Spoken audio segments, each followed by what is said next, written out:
Hi YouTube. I'm doing my video because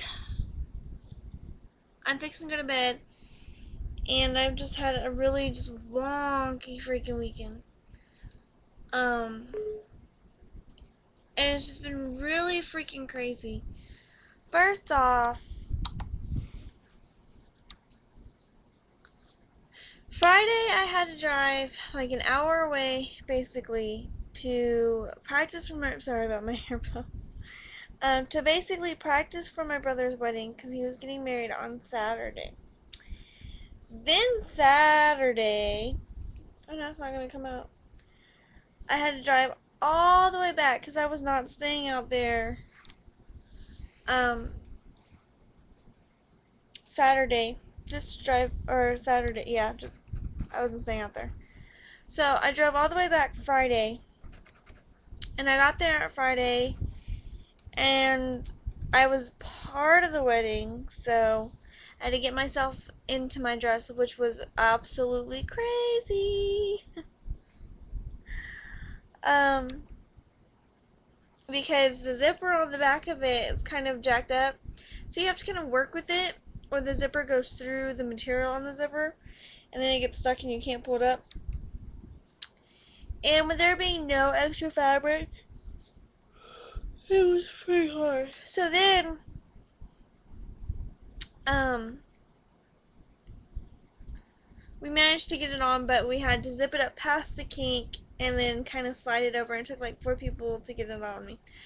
So that was crazy. So we spent all Saturday out there. And my son got sick Friday coming home. He threw up in the car. And I was not even like 20 miles from home. And I had to stop and I had to take him out and clean him off and change his clothes and try to clean out the car seat, and just a big hassle. At like 11 o'clock at night. See, this is why I had that stupid bow in. Um,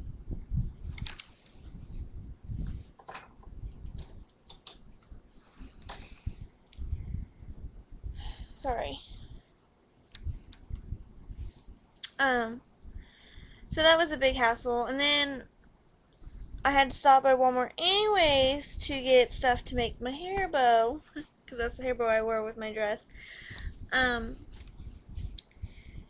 and by the time I got home, it was really late. So I didn't do the video then. And then Saturday, of course, I was all gone. And my son threw up twice during the night. I didn't even hear him over the baby monitor. It was really just crazy. Um, so I soaked his stuff in the washing machine because I didn't want any of it to get stained. Because one was a white outfit and one was a brand new gray and white outfit that we had bought at Walmart to put him in after he threw up again. So I left. He came with my cousins, or his, what he calls aunt. And he threw up one more time out there, and then he seemed to be really just fine afterwards. So we stayed out there till about 8:30, 9 o'clock, and then we came home. And then Sunday, my husband was off. It wasn't really eventful. It was just, our kind of like our regular Sunday routine. Um, I feel like we did something on Sunday, but I cannot remember what we did.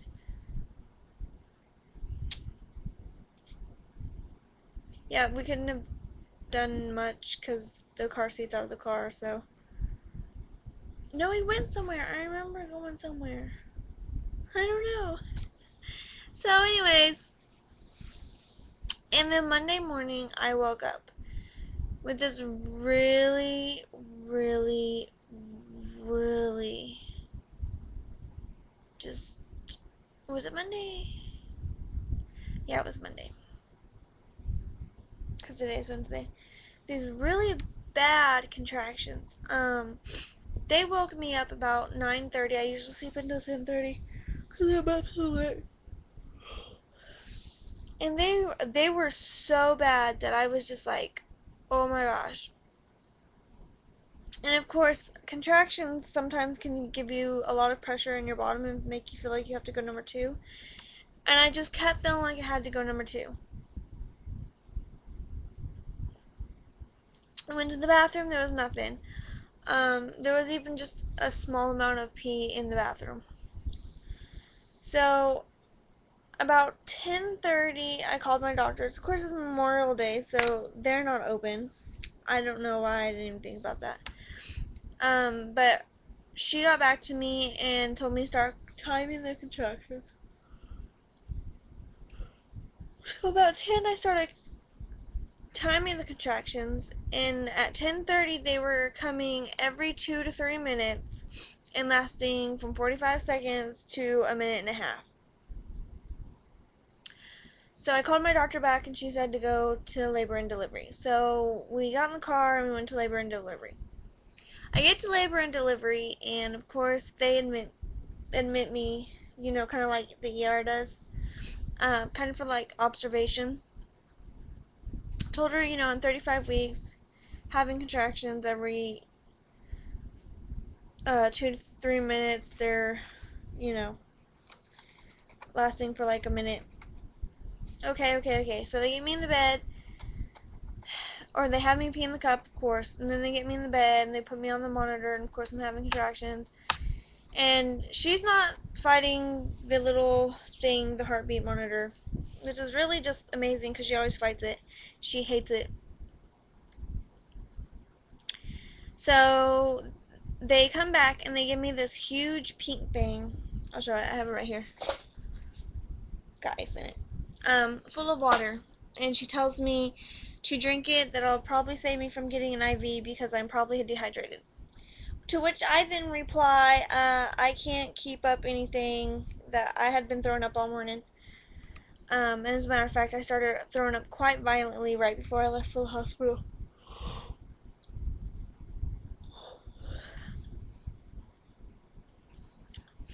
And the water's making me sick. So I asked for a puke bucket. They bring me a puke bucket. And then they give me an IV. After I get the IV, I pretty much get cold because the IV is cold. The IV is room temperature, so it kind of makes your body really cold. And they're pumping fluids into me. And about over half the bag was gone. And I had to go pee. So I get up, I go pee, and they wait till there's like this much left in the bag, and they take the IV out and send me home, give me Zofran.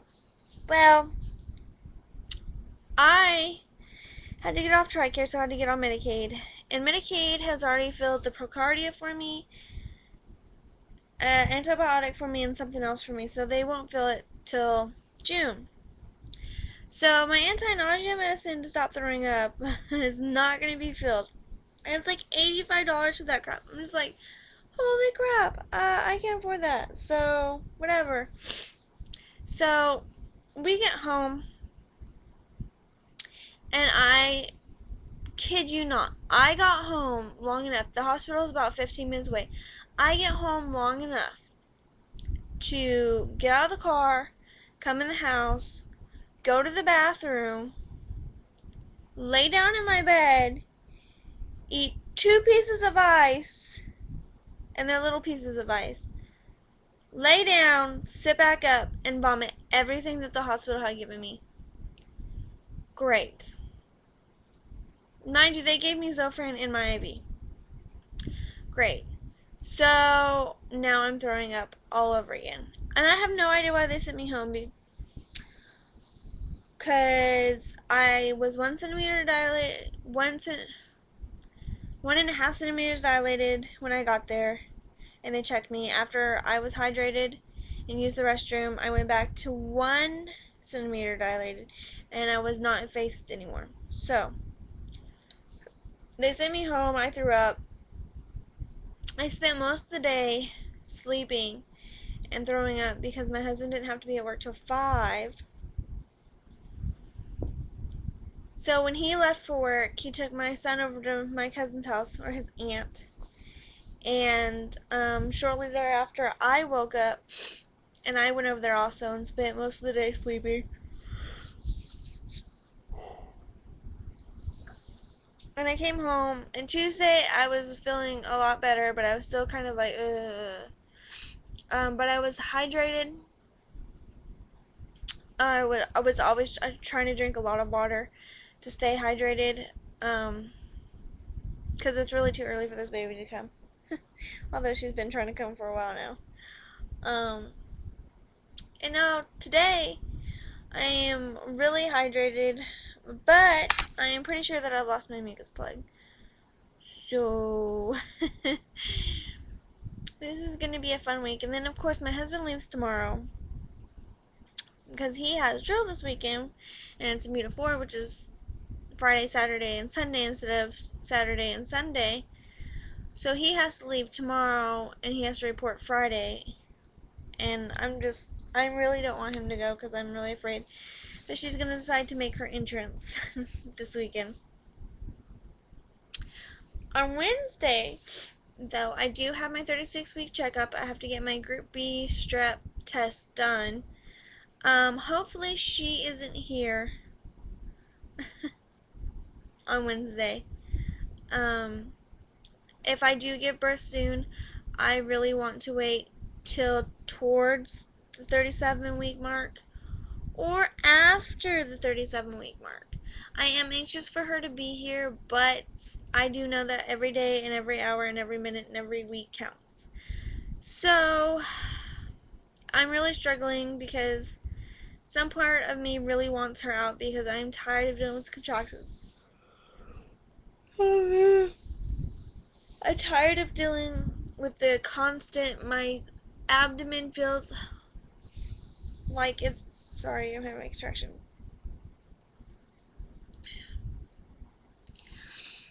Like my abdomen's been run over by a car like 20 times after I've done like 1,000 fucking crunches. Oop, my bad. Um, it's hard.